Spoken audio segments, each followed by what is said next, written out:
Les citoyens de Petite-Rivière-Saint-François, Baie-Saint-Paul et de toute la MRC de Charlevoix étaient conviés le 11 février dernier au pavillon Jacques-Saint-Gelais du Musée d'art contemporain de Baie-Saint-Paul pour la tenue d'une activité citoyenne dans le cadre du projet éolien des Neiges, secteur Charlevoix.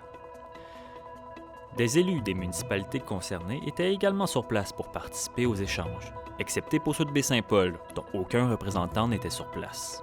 Questionné à ce sujet, la ville de Baie-Saint-Paul assure suivre le projet de près, soulignant que la ville fera déjà partie intégrante du comité de liaison par l'entremise de son siège officiel, ce qui lui permettra de participer activement aux échanges à venir.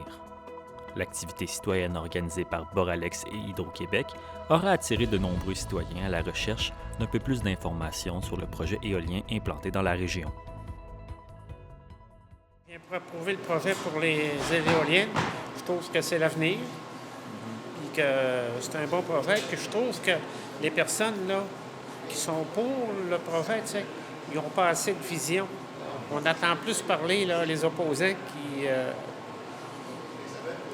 sont contre le projet que ceux-là qui sont pour le projet. Je viens par curiosité, mais aussi peut-être pour, si je peux m'impliquer, on verra, là, selon ce qu'ils vont expliquer, ce qu'ils vont dire. Là. Je connais pas tellement le projet, mais justement, je viens en apprendre plus, là, fait qu'on verra pour la suite, mais c'est quand même important. C'est pour se tenir informé là, sur le développement du parc de Charlevoix.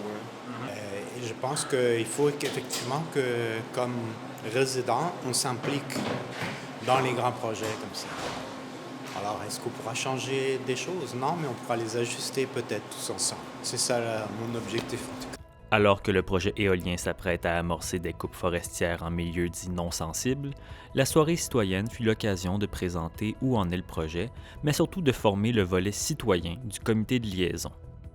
Ce dernier comprend 2 citoyens de Petite-Rivière-Saint-François, 2 citoyens de Baie-Saint-Paul et plus largement un de la MRC de Charlevoix. Le comité de liaison qu'on a choisi de mettre en place, c'est vraiment, il y a la partie citoyenne, effectivement.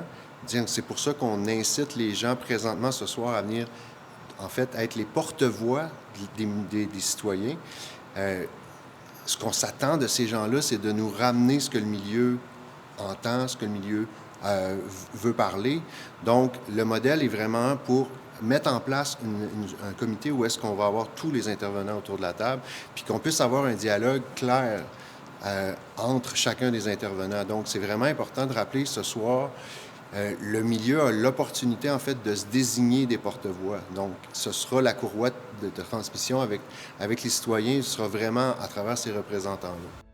Pour M. Villeneuve de Boralex, le comité de liaison est une manière de garder une oreille attentive aux problèmes de la communauté d'accueil. Vraiment, l'enjeu, c'est d'attraper les problématiques ou les enjeux le plus rapidement possible pour pouvoir les adresser. Donc, si vous me demandez comment ça peut avoir un impact, c'est vraiment dans la rapidité de communication. Puis, au-delà des comités qu'on tient 4 fois par année, on a une relation aussi avec ces représentants-là. Donc, moi, ils vont m'appeler s'ils entendent quelque chose. Ça établit des liens directs. Donc, c'est vraiment... Ce que je dirais, le gain le plus notable, c'est la rapidité de communication entre le milieu et le projet, pour s'assurer qu'on fait tout en notre possible pour avoir un déploiement harmonieux du projet. Au fil de la soirée, 3 groupes ont été formés afin de nommer les représentants aux 4 postes citoyens disponibles au sein du comité. Au terme de plusieurs dizaines de minutes de discussion, un consensus fut trouvé parmi les différentes tablées et les représentants furent présentés à l'Assemblée. Pour Petite-Rivière-Saint-François, c'est la conseillère Catherine Coulombe et le citoyen Jean-Léon Bouchard qui furent nommés. Pour Baie-Saint-Paul, il s'agit de Cynthia Jobin et Éric Fortin. Puis, c'est M. Étienne Govard qui représentera les citoyens de la MRC, étant le seul à s'être présenté à la table. À quoi ont ressemblé les discussions autour de la table pour nommer des représentants? Ça a été beaucoup de voir quelles étaient nos implications, nos connaissances, qu'est-ce qu'on pouvait amener au projet aussi. Voir s'il n'y avait pas un petit peu de... Comment on pourrait dire, conflit d'intérêts. Parce qu'il y a une personne, je me rappelle, à la table qui, lui, est entrepreneur pour le projet. Donc, tu sais, il n'y avait pas nécessairement de conflit d'intérêts, mais tu sais, c'est un questionnement qu'on s'est amené aussi. Est-ce que ça peut être des choses qui rentrent en ligne de compte?